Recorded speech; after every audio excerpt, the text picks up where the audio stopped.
दोस्तों नमस्कार। आप सभी का आपके अपने YouTube चैनल में हार्दिक अभिनंदन है। आज हम फिर हमारा राजस्थान की अगली कड़ी में कक्षा 7 का अध्याय 7 का पार्ट 2 लेकर उपस्थित हुए हैं। इससे पहले आपको पता है पार्ट 1 है जो डाल दिया गया था, जिसमें हमने राजस्थान के प्रमुख किसान आंदोलन पढ़े थे और आज पढ़ेंगे हम जनजाति आंदोलन और प्रजामंडल आंदोलन। आपको बता दूं एक तीसरा पार्ट और लेकर आएंगे जिसमें हम पढ़ेंगे राजस्थान के प्रमुख व्यक्तित्व। बहुत ही महत्वपूर्ण पाठ है दोस्तों, पूरा पढ़ना और परीक्षा में हर परीक्षा में लगभग एक प्रश्न इस पाठ में से आना निश्चित है। तो करते हैं स्टार्ट। प्रश्न नंबर 47-46 तक हम पहले पढ़ चुके थे। भील जनजाति बहुल्य क्षेत्र है तो दक्षिणी राजस्थान में भील बहुत ज़्यादा संख्या में है। मेवाड़ के राज चिन्ह में किस जनजाति का चित्र अंकित है तो भील जनजाति का है। ये प्रश्न मोस्ट इम्पोर्टेंट प्रश्न है और इसकी गांठ बांध लेना। यानी मेवाड़ के राज चिन्ह में किस जनजाति का चित्र अंकित है तो ये भील जनजाति का चित्र अंकित है। ये महत्वपूर्ण प्रश्न है, इसको अच्छी तरीके से याद कर लेना। मीणा बहुल्य क्षेत्र है, जयपुर व आसपास का क्षेत्र है मीणा बहुल्य क्षेत्र। भीलों में जनजागृति का प्रसार किसने किया था तो ये गोविंद गुरु ने। कई जगह गोविंद गिरी भी लिखा हुआ होता है तो कंफ्यूज होने की कोई आवश्यकता नहीं है। ये गोविंद गुरु या गोविंद गिरी एक ही आदमी है। गोविंद गुरु ने किस संस्था की स्थापना की थी तो इन्होंने की थी संप सभा की स्थापना। 1913 में कहाँ पर अश्विनी शुद्धि पूर्णिमा को संप सभा का अधिवेशन हुआ था तो ये मानगढ़ पहाड़ी पर हुआ था। ये मानगढ़ पहाड़ी पर हुआ था। ये संप सभा का जो अधिवेशन है मानगढ़ पहाड़ी पर हुआ था। यहाँ अंग्रेजों द्वारा गोलियां चला दी गई थी और काफ़ी संख्या में लोग मारे गए थे। अगला प्रश्न है भगत आंदोलन किसने चलाया था तो ये भी गोविंद गुरु ने चलाया था। आदिवासियों के दूसरे मसीहा थे मोतीलाल तेजावत। यानी आदिवासियों के जो दूसरे मसीहा कौन थे मोतीलाल तेजावत। पहले थे गोविंद गुरु ने आदिवासियों में खूब जनजागृति फैलाई थी। उसके बाद में मोतीलाल तेजावत ने ये कार्य जारी रखा, इसलिए आदिवासियों के दूसरे मसीहा कहलाए जाते हैं मोतीलाल तेजावत। एक ही आंदोलन किसने चलाया मोतीलाल तेजावत ने। ये प्रश्न ध्यान रखना, एक तो एक ही आंदोलन और संप सभा या भगत आंदोलन। ये संप सभा और भगत आंदोलन ये तो गोविंद गुरु के हैं और एक ही आंदोलन है जो मोतीलाल तेजावत का है। तो इसको ऐसे याद करना, एक मोती। बाकी संप सभा और भगत आंदोलन है वो गोविंद गुरु का है ही। मोतीलाल तेजावत द्वारा चित्तौड़गढ़ के किस स्थान से एक ही आंदोलन चलाया गया था तो ये मातृकुंडिया नामक स्थान से एक ही आंदोलन है जो चलाया गया था। आगे चलते हैं। एक ही आंदोलन को गति देने के लिए हजारों आदिवासी उदयपुर में एकत्र हुए तथा महाराणा को 21 सूत्रीय मांग पत्र दिया गया। इस मांग पत्र को कहा गया मेवाड़ की पुकार। तो ये प्रश्न भी कई बार परीक्षा में आ जाता है कि मेवाड़ की पुकार में कितनी सूत्रीय मांग पत्र था तो ये आपको याद रखना 21 सूत्रीय मांग पत्र। या फिर महाराणा को 21 सूत्रीय जो मांग पत्र दिया गया उसका नाम रखा गया था तो मेवाड़ की पुकार। मेवाड़ महाराणा ने 21 में से कितनी मांगे तत्काल मांग ली गई थी तो ये 18 मांगे हैं वो तत्काल मांग ली गई थी। ध्यान रहे ये एक ही आंदोलन की बातें हैं और एक ही आंदोलन मोतीलाल तेजावत द्वारा चलाया गया था। मोतीलाल तेजावत ने ही 21 सूत्रीय मांग रखी थी जिसे मेवाड़ की पुकार कहा जाता है। ये प्रश्न परीक्षा में बार बार आता है, याद रखना है। और 21 में से कितनी मांगे तत्काल मांग ली गई थी तो ये 18 मांगे तत्काल मांग ली गई थी। देवल, डूंगरपुर, बांसवाड़ा में भीलों को संगठित करने का श्रेय किसे दिया जाता है ये भोगीलाल पांड्या तथा हरिदेव जोशी को। चौकीदारी करने वाली मीणा क्या कहलाए तो ये चौकीदार मीणा कहलाए। मीणा चौकीदारी करने के बदले में गांव वालों से क्या लिया करते थे तो ये चौथ लिया करते थे। भाई गांव की रक्षा करते थे, चौकीदारी करते थे और गांव वालों से ये चौथ ले लिया करते थे। सरकार ने मीणा जनजाति पर कौन सा कानून लगाया था क्रिमिनल ट्राइब एक्ट 1924 जयराम पेशा। अब एक बार परीक्षा में आ गया था जयराम पेशा क्या है। अब ये क्रिमिनल ट्राइब्स एक्ट तो सबको पता रहता है, क्योंकि ये कोचिंगों में भी पढ़ाया जाता है, आपकी गाइडों में भी ज़्यादातर यही आता है। ये जयराम पेशा नाम है वो नहीं आता। ये हिंदी में इसको जयराम पेशा कहा जाता था, इंग्लिश में इसको क्रिमिनल ट्राइब्स एक्ट, बस ये एक ही बात है। इसलिए उन सरकार ने मीणा जनजाति पर कौन सा कानून लगाया, ये प्रश्न कई बार आता है। तो या तो ऑप्शन में जयराम पेशा आएगा या क्रिमिनल ट्राइब एक्ट 1924, या फिर सीधा पूछा जा सकता है कि क्रिमिनल ट्राइब एक्ट कब लागू किया गया, तो ये 1924 में लागू किया गया। तो ये 3 तरीके से ये प्रश्न पूछा जा सकता है, आपको ध्यान रखना है।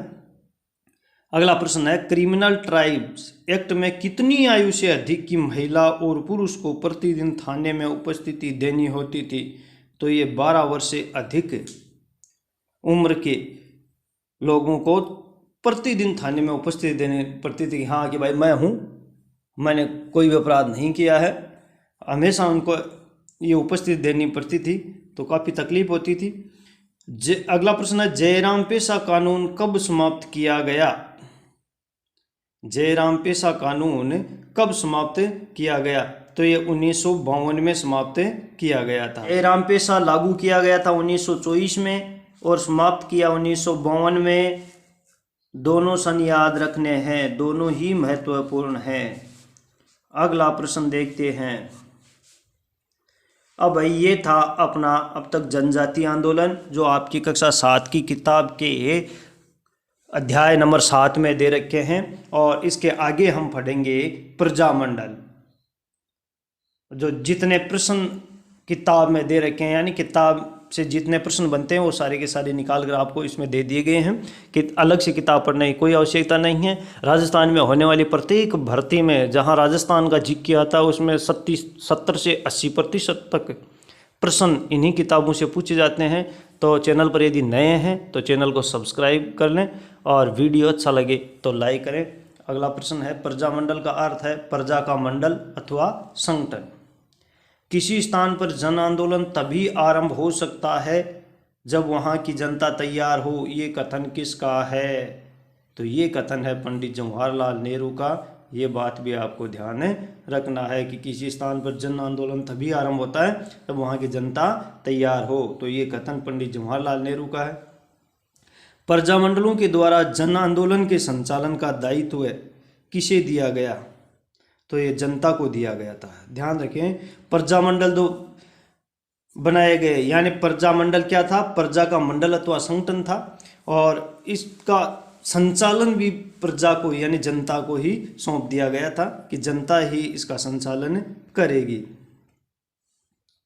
अगला प्रश्न है, जोधपुर में मारवाड़ प्रजामंडल की स्थापना कब की गई, 1934 में। मारवाड़ प्रजामंडल की स्थापना 1934 में, यानी प्रजामंडल से तो एक प्रश्न आता ही आता है। मारवाड़ प्रजामंडल के अध्यक्ष थे भंवरलाल सर्राफ।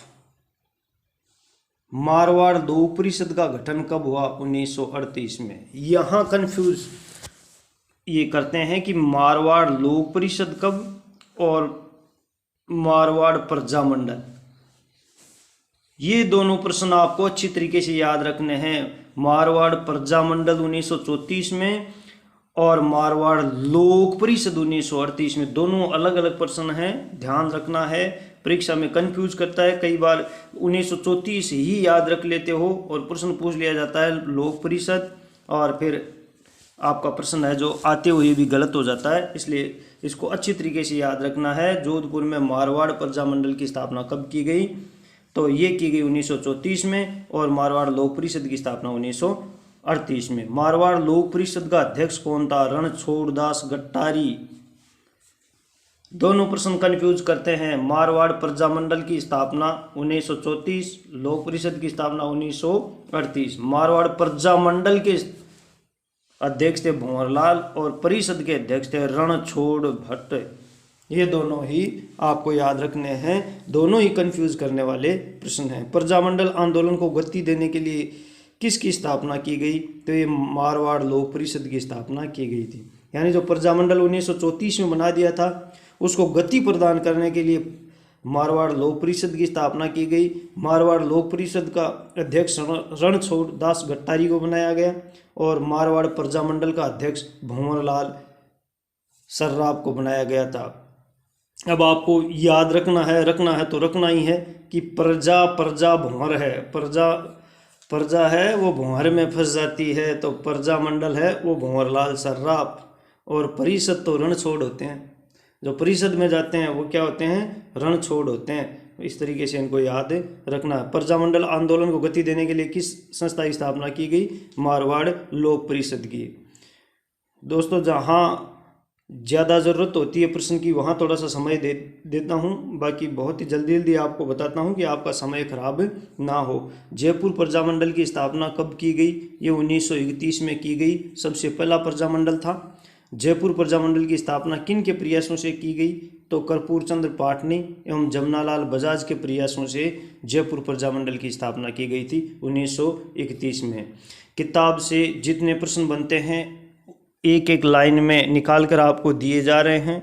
दोस्तों आपकी परीक्षाओं में बहुत ही महत्वपूर्ण है। अब जो ही चुनाव हो जाते हैं परीक्षा दनादन आएगी, क्योंकि संसद के जो चुनाव हैं उससे पहले काफ़ी विज्ञप्तियाँ आएगी, एक दो परीक्षा भी होगी, फिर अक्टूबर नवंबर तक या जुलाई अगस्त तक खूब सारी परीक्षाएं होगी। आप याद करते रहना। राजस्थान का प्रथम प्रजामंडल था तो ये जयपुर प्रजामंडल था, जिसकी स्थापना 1931 में हुई। जयपुर प्रजामंडल का पुनर्गठन कब किया गया, 1936 में किया गया। 1931 में जयपुर प्रजामंडल की स्थापना की गई थी, किंतु ये अपनी गतिविधियों के कारण असफल रहा और फिर इनका पुनर्गठन किया गया 1936 में। पुनर्गठन प्रजामंडल का नेतृत्व किसने किया, तो चिरंजी लाल मिश्र ने किया था।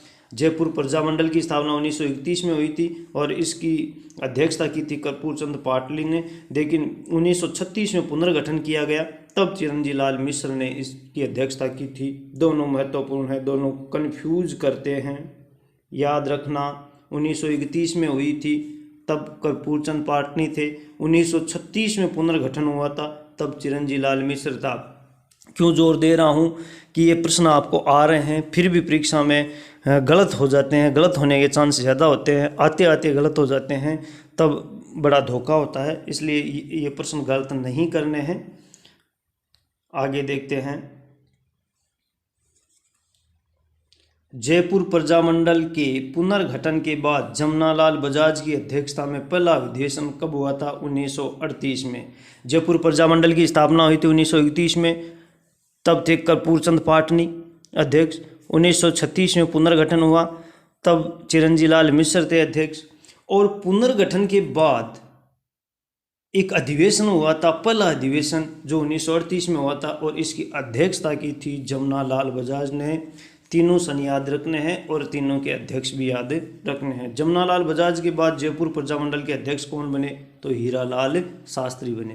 पहले कर्पूर चंद पाटनी बने थे, फिर पुनर्गठन के चिरंजी लाल मिश्र बने थे, फिर जो प्रजामंडल का जो अधिवेशन हुआ था उसकी अध्यक्षता है जमनालाल बजाज ने की थी, और प्रजामंडल का अध्यक्ष भी जमनालाल बजाज को बना दिया गया था। जमनालाल बजाज जब अध्यक्ष से हटे उसके बाद में हीरालाल शास्त्री को प्रजामंडल का अध्यक्ष बना दिया गया था। रियासतों में उत्तरदायी शासन की स्थापना की मांग किसके द्वारा की गई थी, तो ये प्रजामंडलों के द्वारा ही की गई थी। यानी रियासतों में उत्तरदायी सरकार होनी चाहिए, जो अंग्रेज़ों की सरकार है उनके समानांतर एक उत्तरदायी सरकार होनी चाहिए, इसकी मांग है जो प्रजामंडलों द्वारा की गई थी।